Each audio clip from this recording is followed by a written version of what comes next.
everybody, and welcome to the Tampa Bay History Center's signature lecture series, Florida Conversations. This program is free and open to the public thanks to the support of the University of South Florida Endowment, USF Libraries, AARP Tampa, and a generous gift from Shelley Blood.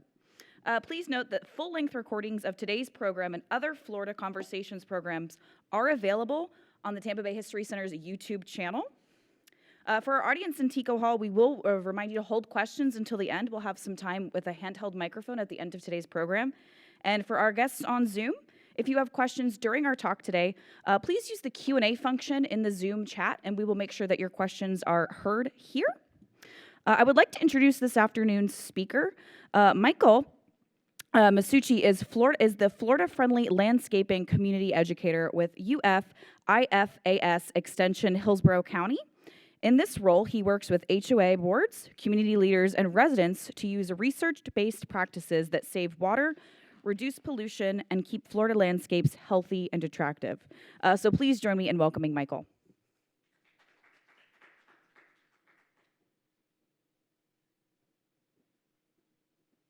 All right. Hello, everybody, and thank you for that introduction. So yes, my name is Michael. So to begin, the University of Florida is an equal opportunity institution. And so I come from, welcome again. Oh, let me turn my thing. There we go. So today I've presented for you guys From Lagoon to Landscape, how Florida's water shaped Florida-friendly landscaping. So I work for the University of Florida IFAS Extension through Hillsborough County. We're a cooperative extension, and I'll get into that. So today's agenda, we're going to speak about the history of county extension and how that adapted to the Florida-friendly landscaping program. I'm going to speak about the 9 principles of Florida-friendly landscaping, as well as the programs and services that we have available right now. All right, so the history of county extension. This was actually very exciting for me to dive into and learn, and it's my pleasure to bring this information to you guys. So it began with the underlying philosophy: help people help themselves, by taking the university to the people. It started back with 4 main acts that I like to represent. In 1862, Justin S. Morrill, he was from Vermont and the 19th Dean of the U.S. Senate. Him and his allies saw a new opportunity to pass an agricultural bill. He was trying to do that for a while and just kept getting it knocked down and said, no, no, no. But after the secession of the South, that meant that there'd be far less opposition. So in 1861, Morrill submitted the act with the amendment that proposed the institutions would teach military tactics as well as engineering and agricultural information. So the reconfigured Morrill Act was signed into law by President Abraham Lincoln on July 2nd, 1862. And this act provided each state with a land script of 30,000 acres of public land for each of its representatives and senators in Congress. And the sale of this script of this land funded the beginning of what they called the land-grant colleges, and we call land-grant universities now. So in 1862, the land grant was established. In 1890, the African American land grant was established. In 1994, the Equality and Educational Land Grant status granted that to Native American tribal colleges. So you can kind of see on there's a lot of red dots. Those are the original ones. And in Florida, we actually have the University of Florida is the land grant, and Florida A&M, or Florida M&U is the African American. All right. The next one that really impacted it was in 1887, was the Hatch Act. And this established a national system of agricultural experiment stations. They provided $15,000 to the land grants, and the goal was to bring science to what they were doing. They wanted it to be science-based and be able to replicate it and such. So this established the agricultural experiment stations that we now call the research centers. This was it in 1889, the Florida Agricultural College, and this was in Lake City. And yeah, this provided just the area for people to actually research and provide that information correctly. The next one happened. So at this time, they were all kind of scattered around. There was a couple different institutions trying to all do the same thing. And in this, the Buckman Act, actually brought all of those together. They put every single one of the little institutions together, and this kind of what formulated the University of Florida as the land-grant university. The University of Florida was there since like 1853, but this kind of really put them as that center point for the land-grant university. And the Buckman Act of 1905 established that. This was Buckman Hall at the time in Gainesville, and now it's a resident hall and still being used today. All right, and then the last big piece that kind of connected everything into what I'm doing now is the Smith-Lever Act of 1914. This created the cooperative extension and also provided it to all the counties in the state. So there's one of these in every county in the state and actually in every state in the United States. We have 67 IFAS extensions, 12 research and educational centers, 6 research and demonstration centers, and it's broken down into 5 districts. Hillsborough County falls into District 4, Southwest. And if you can see, it's really tiny and small, but Hillsborough County actually has every single one of those. Agricultural stations, demonstration stations. We have one in Baum that does a lot of strawberry research, and so we're really big into agriculture and all of that. All right. So the extension was established at that point, and what they wanted to do was bring people to the university to extend that knowledge. They did things with the Corn Club of Alachua County, and this picture was taken in July 31st, 1914. You see a young man there, he's standing, his hands tall up, he's holding that corn, the corn is scouring above his head. So this is a very prideful moment for the extension, and this was the ultimate goal, to connect people that were not available to the information from the colleges. The farms were failing, people were not making crops, so they'd said, hey, let's teach the people, the information they need. And so in around 1930, or the advancement of automobiles, that gave the opportunity to do movable schools. And here we have the Booker T. Washington Agricultural School on Wheels, and this was an early form of extension. It was created to bring modern farming, home economics, health, and sanitation information to the farmers who could not travel to the campus. So by 1930, the truck carried an agricultural agent, a home demonstration agent, a nurse, and sometimes an architect, offering demonstrations on topics like crop production, livestock, food preservation, and home improvement. So that's pretty interesting to have somebody come out and just help you with stuff and bringing science-based information. Even more, how they provided to the people of the United States was using demonstration trains. In the top left, you'll see people are huddled in, they have a board, they're going over information, and the next one over is actually an open train with a lot of people sitting around, so they can just go from town to town and deliver the same show.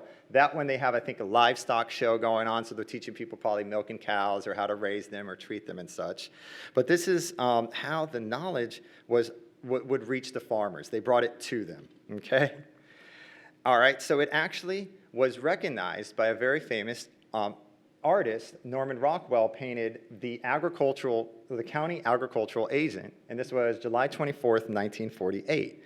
So recognized then, that's a very big thing after it's been established since 1917. So now it's getting real good recognition, and people are embracing the county extension. So today, we're still doing that. We still have agricultural and different agents that do different things. In University of Florida IFAS Extension Hillsborough County, our program areas that we focus on are agriculture. If you see up and right here, we have an agent out in the field helping a farmer with crops.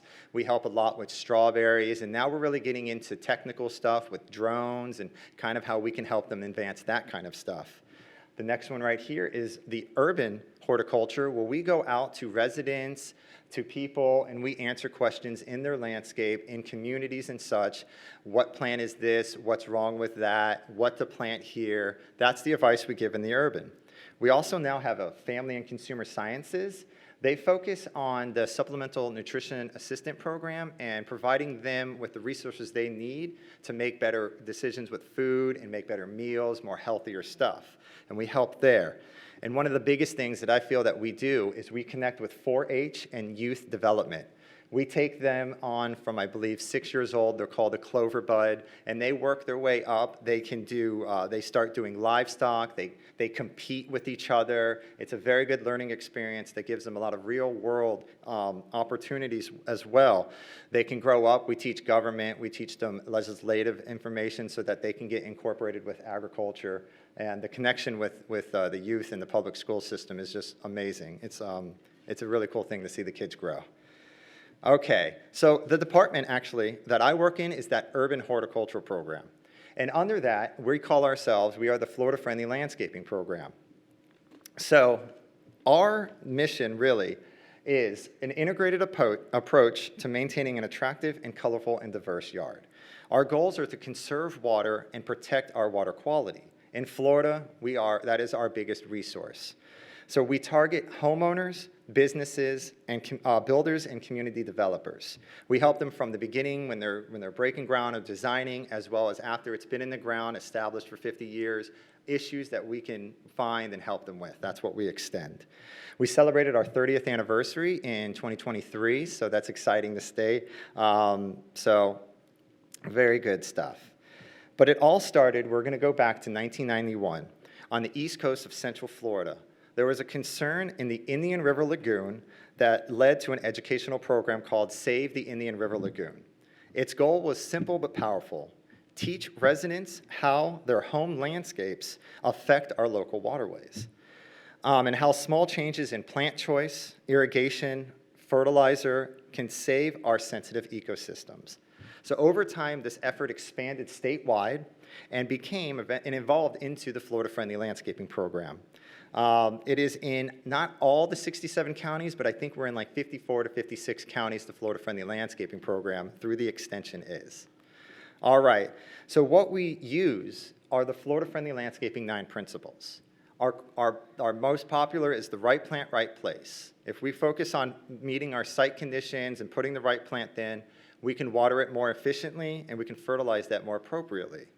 We utilize mulch and encourage that so that we can protect the plants even more so they grow better, with hopes that they attract wildlife. We want to attract our native wildlife as well as our goods. So we do that. When they come, they actually help manage our yard pests responsibly, and then we encourage recycling yard debris or composting on site. The reducing stormwater runoff, and then we protect our waterfront. So I'm going to briefly go through each of the 9 principles now and connect kind of how that mission works. All right.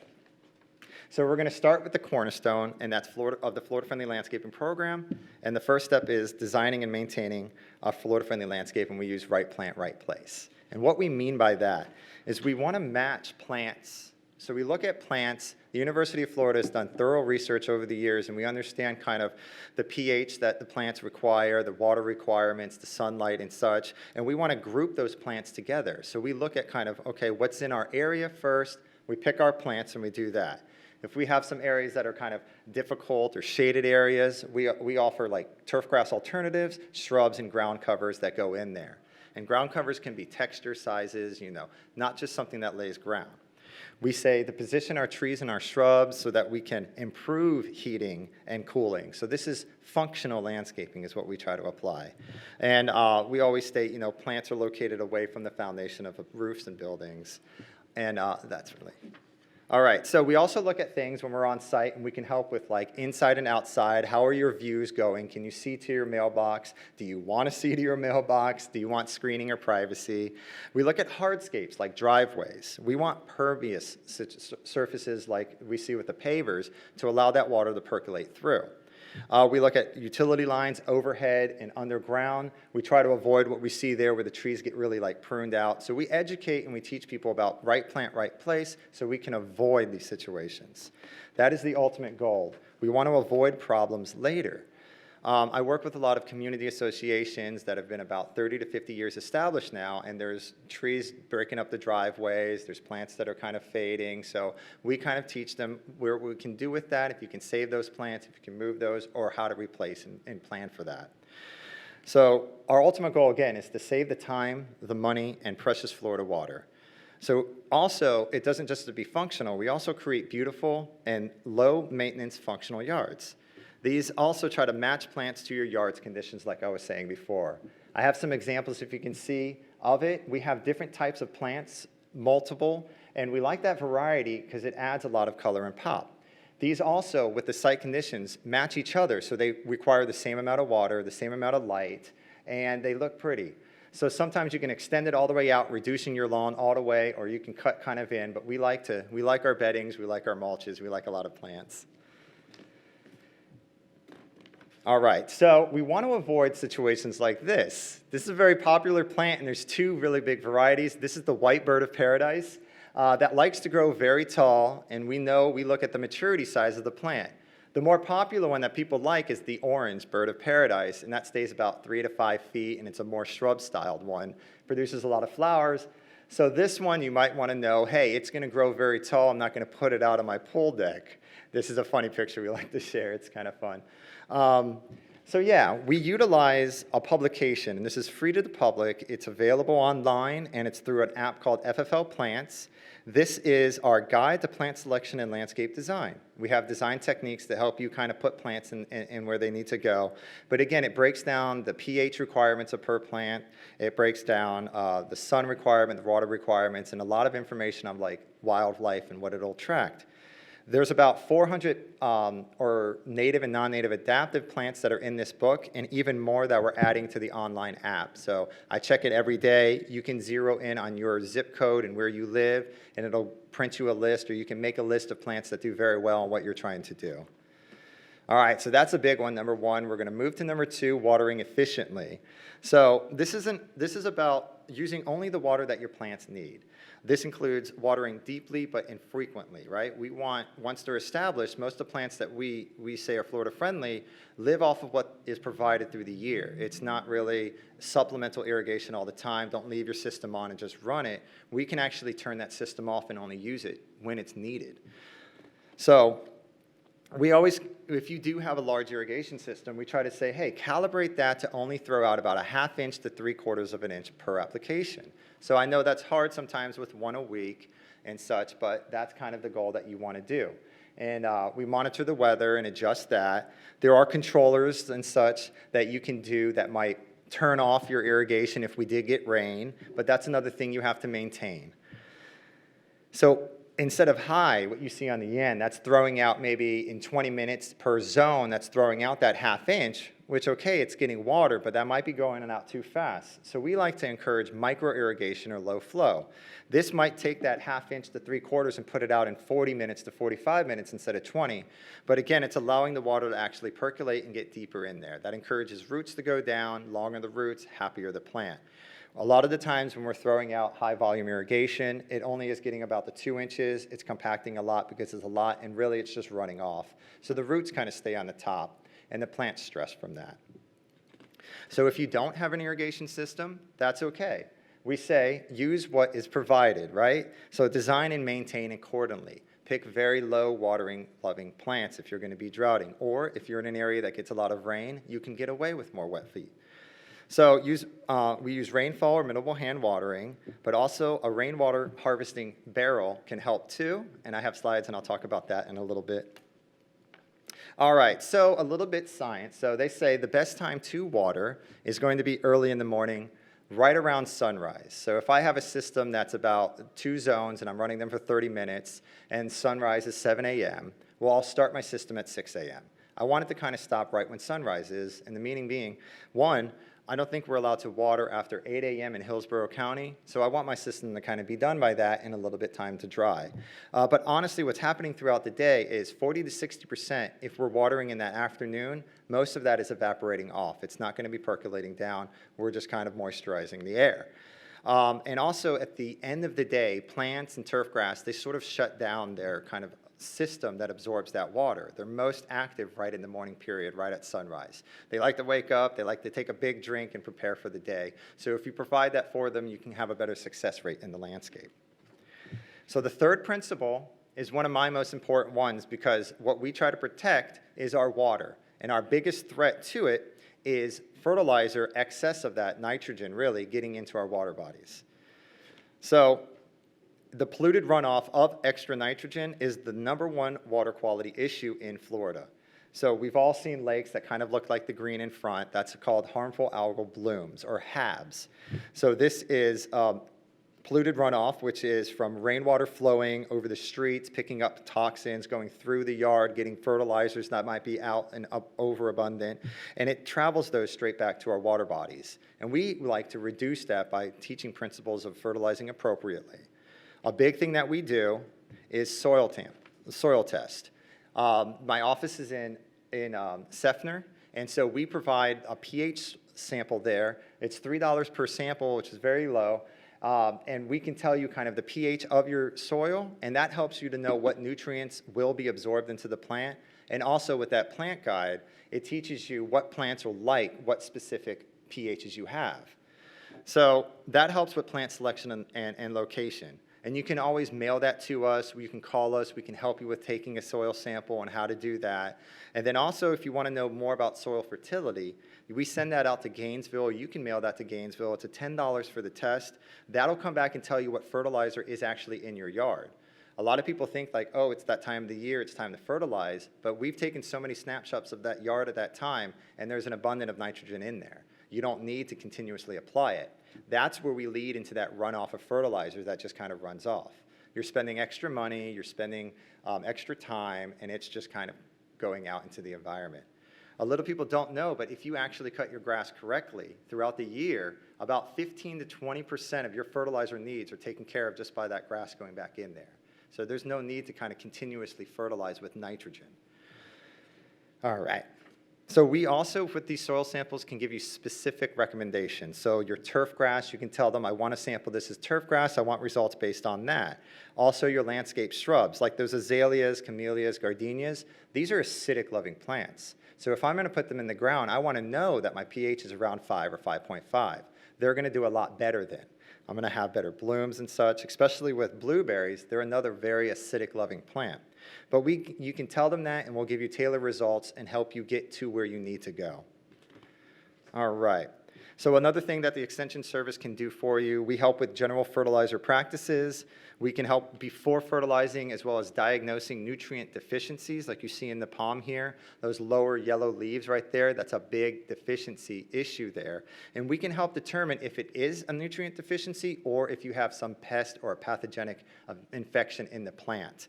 So knowing that before fertilizing could really help. And again, we help you select the fertilizer, make better decisions with that. We always promote slow release fertilizers, and then, you know, you can be better at fertilizing your landscape plants, turf grass, and edibles. So now we're on to number 4.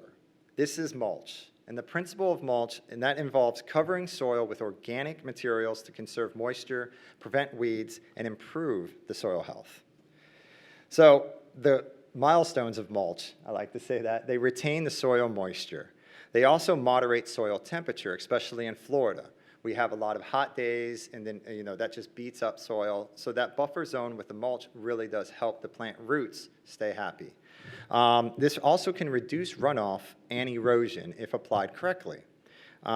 Suppressing the weeds is, you know, of course, why we always put it down there. But it also, I think, it enhances the beauty of the landscape. And I did maintenance for about 15 years out in the field. I worked for like Valley Crest, Bright View, and some groundskeeping. And that little strip of mulch that you see around the edge, that really helps us out because you can see we have to go in there and kind of prune that shrub. So this way I'm not encouraged to kind of go into the landscape bed and step on the plants and stuff. So it works really well in protecting roots and from getting crushed. So I encourage mulch.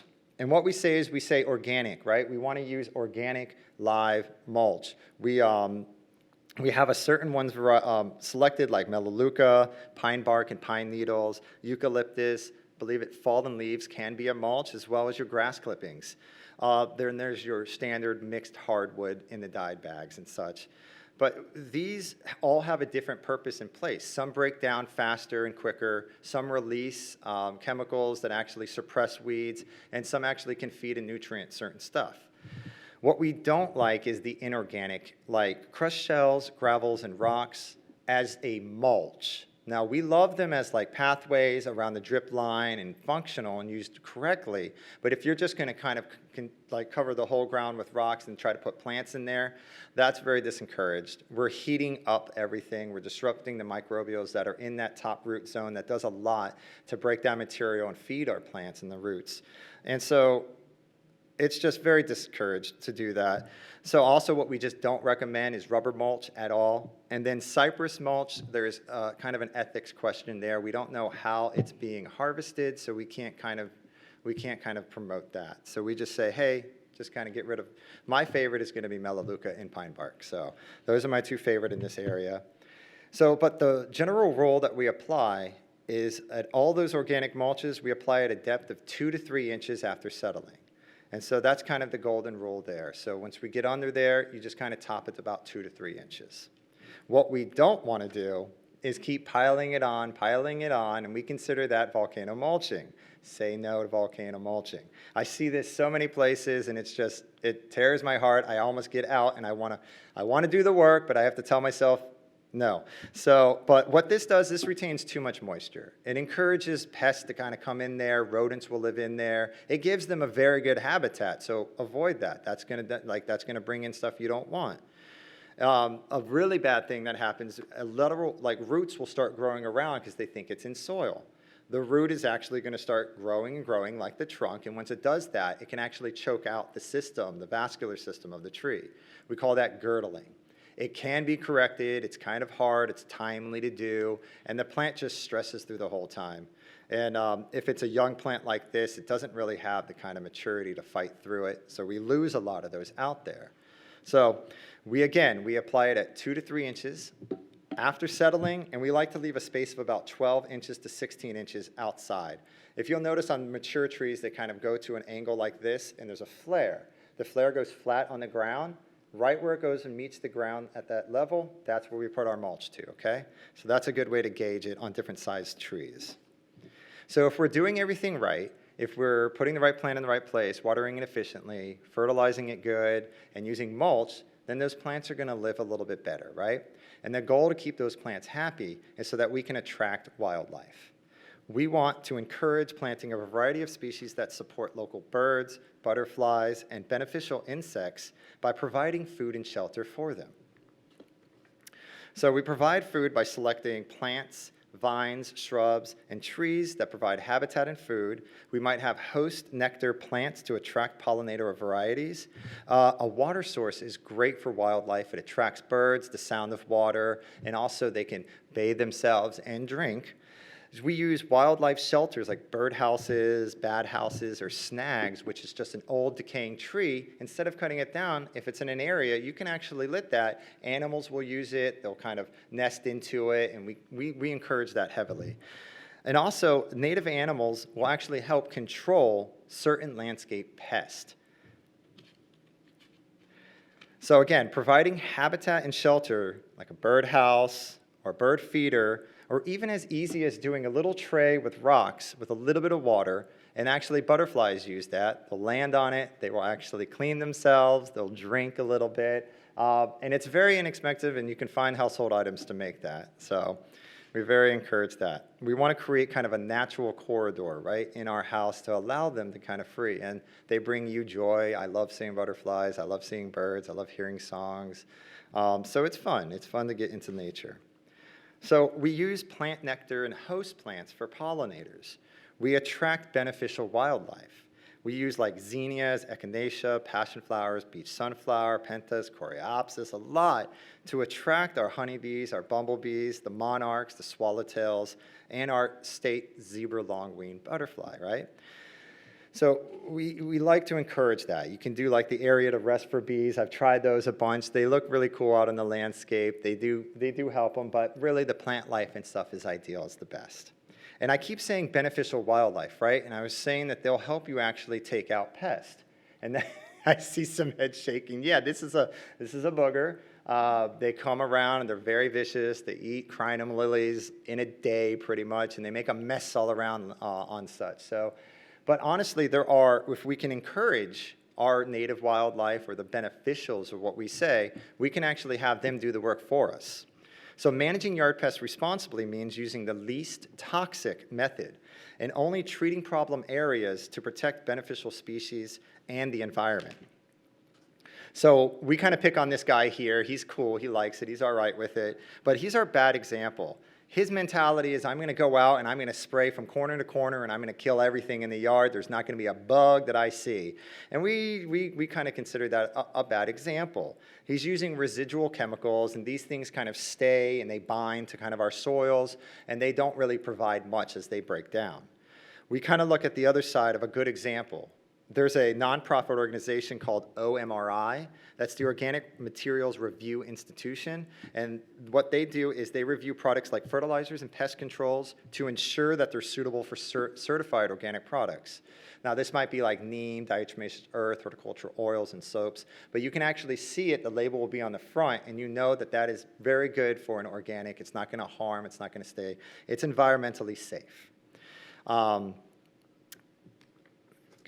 So, because what we want to do is we use a thing to manage our yard pests called integrated pest management. We let the bugs do the work for us. We let insects or wildlife do it for us. So we started off by identifying if it is a beneficial or it is a pest. Now, we all know the first one up there, that's a lady beetle, and you see it's got a little, and that is considered a beneficial, right? In its mouth, it's eating an aphid, which is a plant-sucking little thing, and if you ever put out new plants, you'll know aphids will be there soon. They like young, tender plants, and they just can all reproduce really quickly and just devour it. So we want to identify first, if we see that second, like the leaf, we see it curling, we see a bunch of stuff underneath it, we don't just want to assume, it's bad, let's spray that, right? Even with our organic stuff, we might be disrupting beneficials. We want to kind of look under there and identify it. The next slide is actually, or the next picture, that's actually the larva of the lady beetle. They actually eat way more aphids than in the adult form. They are just they are growing and growing and growing, and then they morph into that. So they need a lot of energy, and they're producing a lot. They do that by eating those aphids, and they tear them up. So if we disrupt them, then we're kind of then encouraging the aphids, which can reproduce faster than them, and they're going to continuously keep coming back. And then we have some really cool ones like that wasp. That's a parasitic wasp that'll go out and take caterpillars. It kind of lays its eggs in there, and then when they hatch, the caterpillar has no choice but to kind of meet its demise. So it's neat to know that nature is out there, and nature is working for you.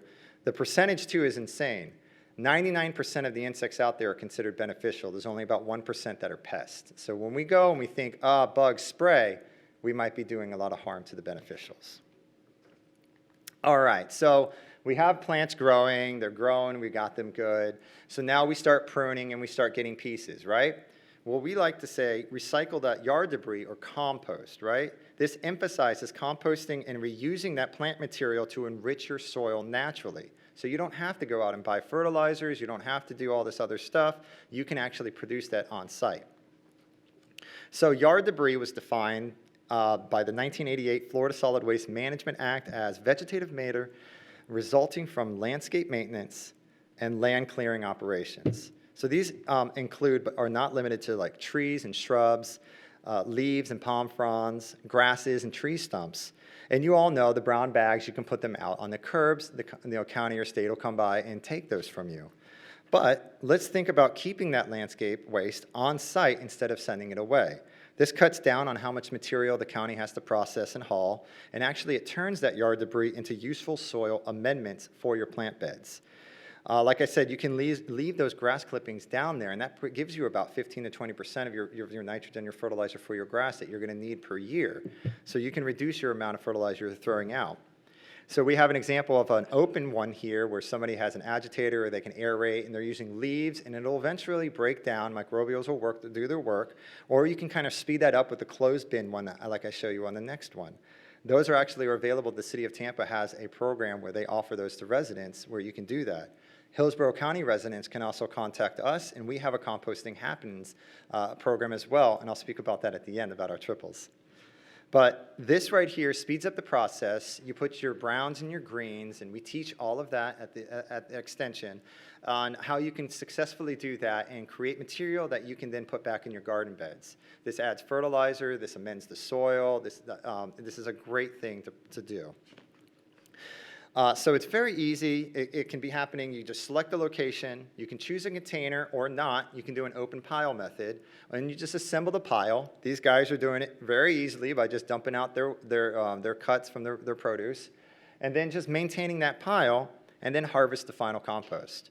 It can be as quick as about 2 months or take years, depending on the method you're using, the amount of material that's in there, and how well you're kind of maintaining it.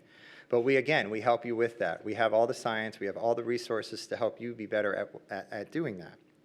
So a really fun one now is, we also teach about vermicomposting, or composting with worms. We utilize red wigglers and brown nose worms, and these actually eat decaying food and paper. The advantages, so they excrete what we call castings, which are rich in nutrients. And so this is a unique one, so it doesn't have to be in a pile. It's not a hot compost, like you have to heat up that bin to actually break it down. These can actually be put in a bin in the shade, and they do all the work for you. They find the food, they eat it, and then they make our castings. We have a wonderful new program starting up called Worm Wednesdays. It's free every Wednesday from 10 a.m. to 11 a.m. It's at the County Extension office in Seffner, and our contact is Mary Bruce, and she does Worm Wednesdays, and it's very fun to get in there. It can be as small as one person, or a small group can come out, and you can even almost take home some castings if there's enough, if the worms are generous that week. So look into that. Our information is online. Okay, so now we're going to talk about, I think we're on number 8. We're going to go to reducing stormwater runoff. So this provides guidance on ways to protect our community ponds, canals, and other water bodies. We have a lot of community stations around here, and you'll see a retention or a detention pond, or we might have some actual lakes and stuff that we are connected to. And so this helps kind of create a landscape that protects that. And I'll talk about that. And the way it does it, it's functional with reducing our fertilizer or the nutrient pollution from entering the water. We use the plants on site to kind of do that for us. So pollutants can be pet waste, car oil, fertilizers, and etc. that kind of get onto paved surfaces, anywhere in the yard and such. And when we get our heavy rains, or if we overrun our irrigation system, it can take those nutrients and put them in the street. That goes to a stormwater drain. Now, a stormwater drain does not go to a treatment center or anything like that. There is no such thing. So what we utilize is these water bodies to kind of travel them slowly, let them kind of rest, settle some here, and moves on down, settles a little bit before it gets into our actual big water bodies that we use, like the Hillsborough River and such like that. So we state to use pervious surfaces, like you see on the little walkway there. Those are bricks. So as the water goes over that, it's not just like driveway, it's not going down. It actually has cracks and crevices that actually collect a lot of that water that is carrying the nutrients. That then percolates down slowly and actually goes back to the aquifer like that. So the other side, that's the rain collection. You can actually collect the water off your roof. You see the downspout going in. There's an overflow spout that goes back down into the landscape. And this is rainwater harvesting. That's a 55-gallon barrel right there. So we promote using that. We also state to do rain gardens, swales, or berms in your landscape too, to catch and filter those stormwater. I have an example or a diagram of a bog here first. So a bog is kind of a low-lying area that might collect water. Thank you. And what we do there is we put plants on the outside, plants that like to kind of stay dry, but then we can put plants in the middle that like to get wet. And so what that's doing is kind of collecting that water and allowing it to slowly percolate. And so here's the example that I was trying to say. So this is at our Betty S. Walker Discovery Garden, which is open Monday through Friday, 8 a.m. to 5 p.m. in Seffner. We showcase actually living examples of all these 9 principles and everything that we teach. We have a living example there that you can come. Groups of 10 can get a docent tour, we like to call. You can call and schedule that. It's all free as a public service to you guys. Or you guys can just come and enjoy the gardens. There's benches, there's a pond. But what we're doing in the bog here is that's that example of a rain garden or a bog. Those plants can sit in wet water or they can go dry, but they're accumulating a lot of that nutrient. And there's kind of like a little swale that they've made on the side that brings the water there, and it's doing the same thing. So the last one, the 9th principle, and what it's all about is protecting the waterfront. So this provides how to actually protect a little bit more on those community ponds, and we can do that with plants. And we do that with a buffer and a littoral zone, right? We kind of show you the vertical layering going down to a pond here. We start up the upland. We'll plant bald cypresses or red maples. These are trees that like to be around water. And so we go down into the riparian and the emergent zone, and we have a list of plants that kind of go down. And as the water's coming from the top down, these are absorbing those nutrients and cleaning it up before it gets to that water body. That reduces the harmful algal blooms and keeps it a lot nicer for the fish and everybody that's involved in there. So you'll see on the side, we have the grasses, a little bit of a vertical layering and stuff, and that's a fresh established one. And we have some plants that are in the littoral zone. I have a couple of examples here of a more bigger side of it. And that area that you see there, we like to call that the no-mow zone or a buffer zone right there. And just if you do have to mow, just don't turn it towards the water, towards it up to those plants that are going to absorb that grass, those nutrients, and before it breaks down. They still have a littoral zone around the buffer, so that's really good too, so that nothing's really getting too much in there. This is a bit of a close-up so you can kind of see. We have the lilies. We have more of the plants that are in that water. And these, we have lists of these plants that sit well. They don't stretch out. They're not really invasive. These stay put, and they do very well in our Florida environment. And so this is an example of, so what I was showing you with that little buffer zone, some people might like to have a little bit of a view there or get to the lake, or you might not. This is just an example of a full 10-foot buffer zone with a littoral zone, and this is doing a lot of good work. We encourage the good, better, and the best. This would kind of be one of the best examples for the environment reasons. All right, so I'm going to talk about a couple programs that are available to the county, through the county to you guys, through the Florida Friendly Landscaping. And the biggest one is going to be our triple workshop. This has been one of our longest runnings in Hillsborough County, and we do this on the first Saturday of every month. It's February through November, and so the one coming up is on February 7th. So there is 3 classes that are involved. We have composting, microirrigation, and rainwater harvesting. So we ask $10 per class, but you guys are provided with a kit per class.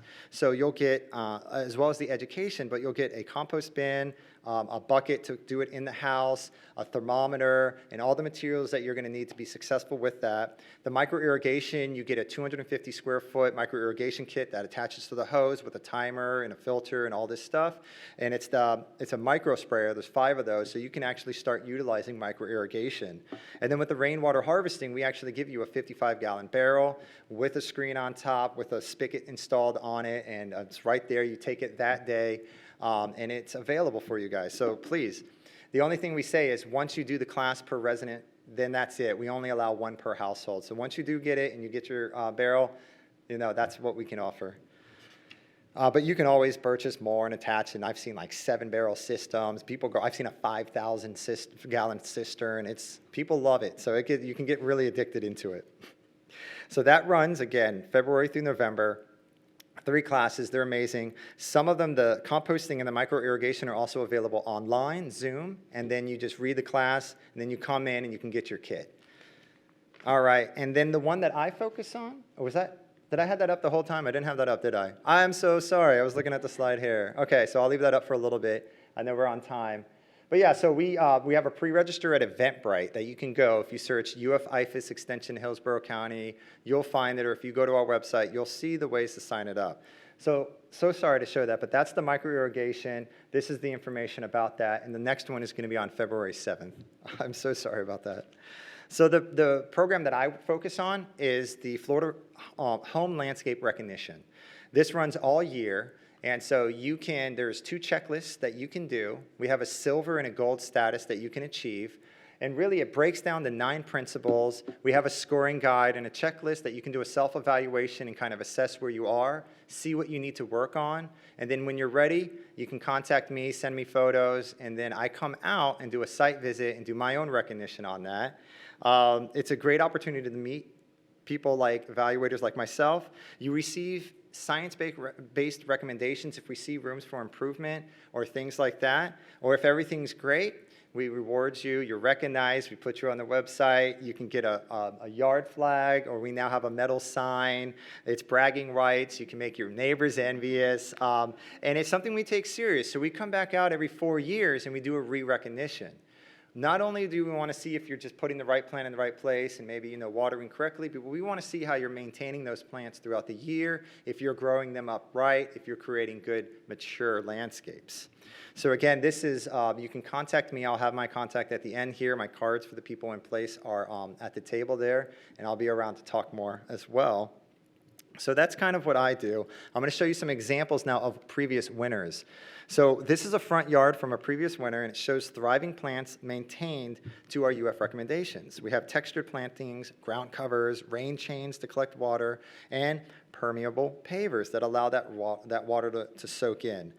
This is demonstrating all the 9 principles, and it's beautifully working together and really well established. So the backyard here features mostly hardscapes with permeable surfaces, right? This paired with a fountain of flowing water that attracts that birds and wildlife, and the archway adds structure and beauty. It's proving that you don't need to have plants covering every inch to be Florida friendly. So a thoughtful balance is great. It's a nice low maintenance escape. And so this recently front yard right here, it shows colorful plants, bright colors, vibrant hues, but they're coming from what we call variegated leaves. They're different colors on the leaves. We don't always have to have flowers. They require about 6 hours of sunlight, fertilizer, and a lot more water and maintenance. But we can get that same pop of color, that tropical look with just the diversity of leaves, right? We love our variegations, as well as like the shiny tree with the wide, that's, shiny leaves is fun. So this is an example of, like I said, rocks are not good, but this is using it in a correct manner. They have it against the drip line, and if you see the plants, they're in container gardens. One of those micro-irrigation kits that we have is a container garden, and you can actually irrigate these, without stressing out an irrigation system or spraying over top. You can put it right into the pot where the plant needs it. Again, the plants will grow up eventually. They might want to hide that air conditioning thing, and that's kind of what we like. The pavers encourage you back to the backyard. It's a very inviting thing. So here's one of my last slides is the before and after. So the one on the before picture, they did it okay. They started with the traditional border around the edge and such like that, but it was a lot of turf grass, and they were tired of paying for mowing or mowing it themselves. The after, you can see it's transformed beautifully. This is, the pavers are put place, the rocks are in a path, we have mulch, we have our plants in the right plant, right place, and it's a lot more inviting. And this is type of the landscapes that we encourage with the Florida Friendly Landscaping Program. So again, I come from IFAS Extension Hillsborough County. We strive to provide solutions for your life. We are a free public service to the entire county, and we are in every state. So we like principles for sustainable yards. We teach best practices for water conservation and pest management, and we hope to enhance your landscape health and environmental impact. So I want to thank you guys online and also in person for your participation. My contact information is there, and please, please, please bring me your questions, bring me your concerns. I love to talk landscaping. Thank you. I guess we'll open it up. If anybody has questions now, let me know. Yes, sir. In the beginning, yes, when you were talking about land grant, yes, sir. The act, you said that the succession, I guess, of the southern states, yes, sir, helped that get forward.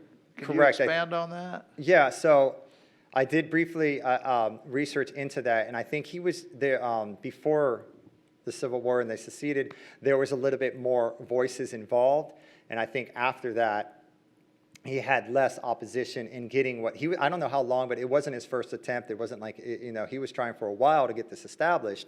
And so I think with that, there was less opposition to kind of shoot it down, and it made it through all the way to the president. Abraham Lincoln signed it. So that's as much as I know about that. Yeah. So if I can look more into it, you follow up and we can get to those answers too. But great question. No, thanks. Yeah, it was very interesting learning that. Is there any other questions? Yes, ma'am. Hi. On your slideshow, you had a grasshopper. Yes. And I am plagued with the lubberhead grasshopper. Yeah.